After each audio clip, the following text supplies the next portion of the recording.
Yes start.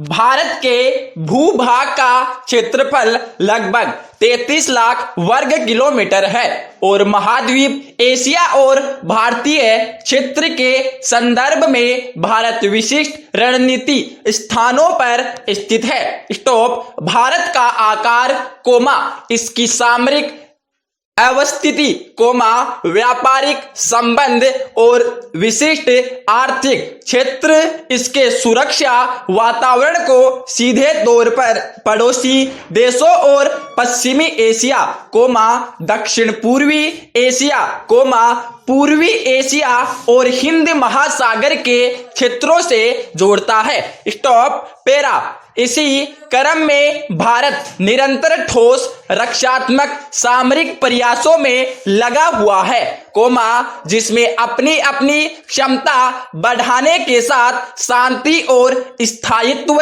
को बढ़ावा देने की दिशा में अग्रसर है। स्टॉप। भारत के पड़ोसी देश Nepal comma Sri Lanka comma Bangladesh comma Myanmar comma Bhutan comma चीन और पाकिस्तान है। स्टॉप। पाकिस्तान एवं चीन को छोड़कर इसके सभी पड़ोसी देशों से अच्छे संबंध हैं। स्टॉप। एक और पाकिस्तान का रवैया प्रारंभ से ही भारत के प्रति शत्रुतापूर्ण रहा है कोमा तो दूसरी ओर कोमा चीन एशिया का एक ऐसा देश है कोमा जो भारत के लिए कभी भी खतरा बन सकता है। स्टॉप। पाकिस्तान से अब तक भारत को 4 बार युद्ध लड़ना पड़ा है तथा हमें चीन से भी 1 बार युद्ध लड़ने की विवशता झेलनी पड़ी है। Stop. Para. Pakistan comma Bharat के खिलाफ आतंकवादी गतिविधियों में भी लिप्त है एवं अपनी जमीन का प्रयोग वह आतंकवाद को बढ़ावा देने के लिए कर रहा है। स्टॉप। वर्ष 1998 में जब भारत ने दूसरी बार परमाणु परीक्षण किया कोमा तो उसी वर्ष पाकिस्तान ने भी परमाणु परीक्षण कर अपनी शक्ति का एहसास कराया।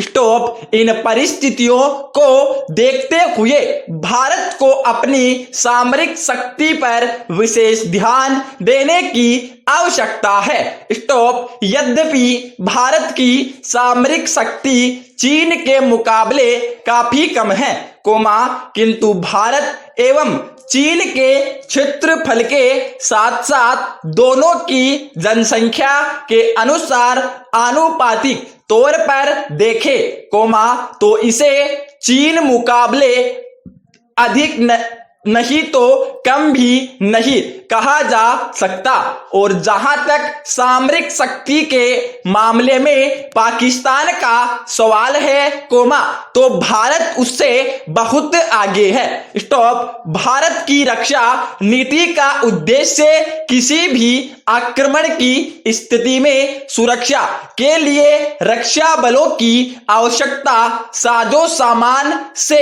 लैस कर पूरी तरह सतर्क रखना तो है ही कोमा साथ ही भारतीय उपमहाद्वीप में शांति की स्थापना एवं उसे बढ़ावा देना भी है। स्टॉप। पैरा। रक्षा एवं सुरक्षा संबंधी सभी मामलों पर सरकार से निर्देश प्राप्त कर कोमा इसे सशस्त्र बलों के मुख्यालयों कोमा अंतर सेना संगठनों कोमा रक्षा उत्पादन प्रतिष्ठानों और अनुसंधान एवं विकास संगठन तक पहुंचने के लिए रक्षा मंत्रालय का गठन किया गया है। स्टॉप। रक्षा मंत्रालय के अंतर्गत 4 विभाग हैं। रक्षा विभाग कोमा रक्षा उत्पादन विभाग कोमा रक्षा शोध तथा विकास विभाग एवं भूतपूर्व सैनिक रक्षाकर्मी कल्याण विभाग। स्टॉप। भारतीय सेना के 3 अंग हैं जल सेना कोमा नौसेना एवं वायुसेना के इन तीनों अंगों का सर्वोच्च सेनापति भारत का राष्ट्रपति होता है। स्टॉप। 105 की स्पीड आएगी। Yes, ready, start.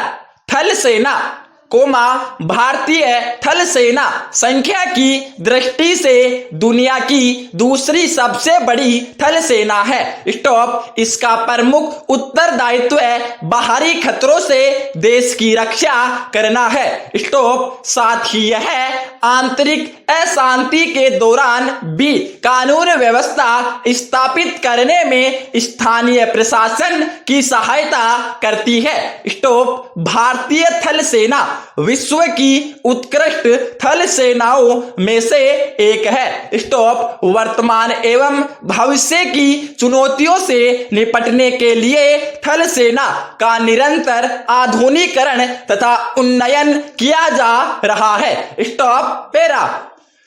नौसेना कोमा भारतीय नौसेना भारत के समुद्र क्षेत्रों में शांति व स्थिरता के उपाय सुनिश्चित करती है। स्टॉप। समुद्री खतरों से निपटने के लिए भारतीय नौसेना तटरक्षक बल और केंद्रीय एवं राज्य अभिकरणों के साथ समन्वय स्थापित करके कार्य कर रही है।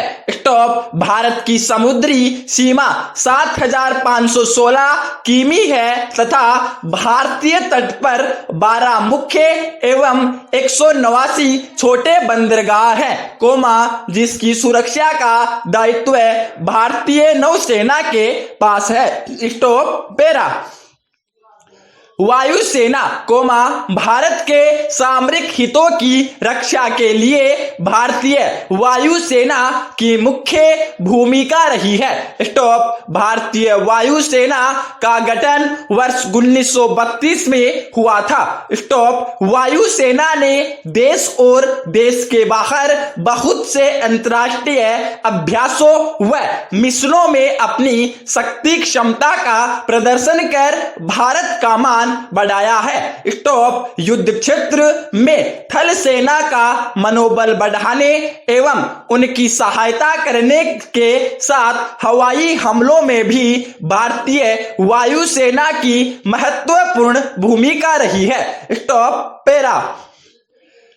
अर्धसैन्य बल कोमा इन तीनों सेनाओं के अतिरिक्त भारत तिब्बत सीमा police comma Assam rifle comma राष्ट्रीय सुरक्षा गार्ड कोमा केंद्रीय औद्योगिक सुरक्षा बल कोमा सीमा सुरक्षा बल एवं केंद्रीय रिजर्व पुलिस बल जैसे अर्धसैनिक बल भारत की आंतरिक एवं बाह्य सुरक्षा के महत्वपूर्ण भूमिका निभाते हैं। स्टॉप। साथ ही भारतीय सेना में महिलाओं की भूमिका निरंतर बढ़ाने पर बल दिया जा रहा है। स्टॉप। अब भारतीय वायुसेना की महिला अधिकारी फाइटर प्लेन उड़ाने में सक्षम है, कोमा जो भारत की सामरिक शक्ति को व्यक्त करता है। स्टॉप। पैरा।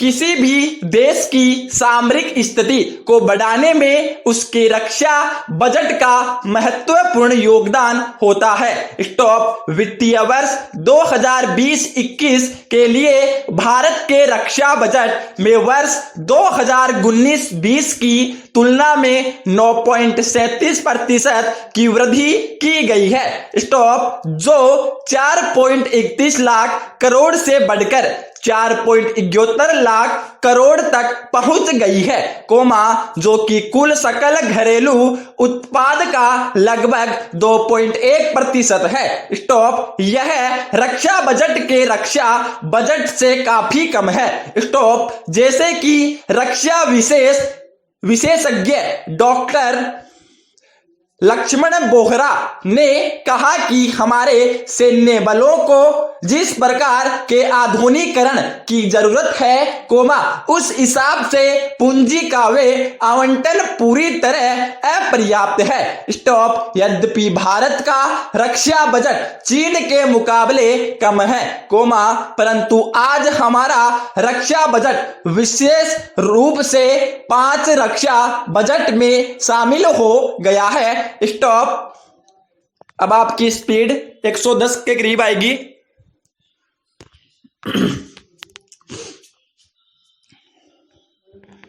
यस। स्टार्ट।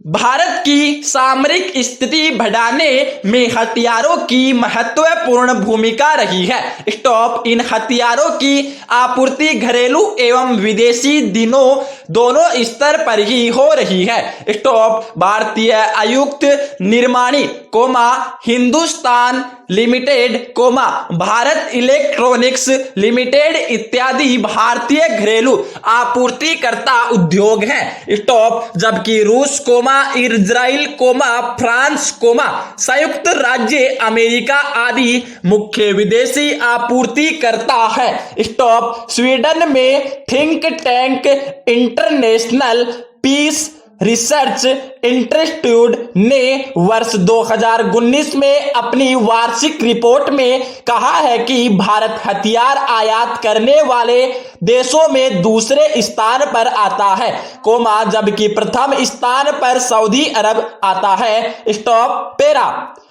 भारतीय रक्षा मंत्री के बलों को सशक्त करने के लिए भारत सरकार ने मिसाइल विकास संबंधी कई योजनाओं को प्रारंभ किया है। स्टॉप। इस संदर्भ में रक्षा अनुसंधान एवं विकास संगठन सर्वाधिक महत्वपूर्ण भूमिका निभाता है। स्टॉप। आज भारत के पास पृथ्वी, अग्नि, बराक आदि मिसाइल है। स्टॉप। अग्नि 5 की रेंज क्षमता चीन तक है। स्टॉप। इसके अतिरिक्त भारत के पास अनेक अत्याधुनिक हथियार हैं, जो भारत की बढ़ती हुई सामरिक शक्ति का आभास कराते हैं। स्टॉप। पैरा। आकाश जमीन से हवा में मार करने वाले प्रक्षेपास्त्र है, जिसकी मारक क्षमता 30 किमी है, नाग एवं टैंक नाशक प्रेक्षापात्र है, जिसकी मारक क्षमता 4 किमी तक है, अस्त्र हवा से हवा में मार करने वाला परीक्षा पात्र है, त्रिशूल नौसेना के जहाज से छोड़े जाने वाले परीक्षा पात्र है। स्टॉप। धनुष पारंपरिक और गैर पारंपरिक हथियारों के साथ हमला करने में सक्षम है। Stop. INS Virat, INS Jalashwa, INS Arihant, ISS Vikramaditya, INS Kolkata, K4 सागरिक आदि भारतीय सेना की बदली हुई सामरिक शक्ति को अभिव्यक्त करते हैं। पूर्ण विराम। धन्यवाद।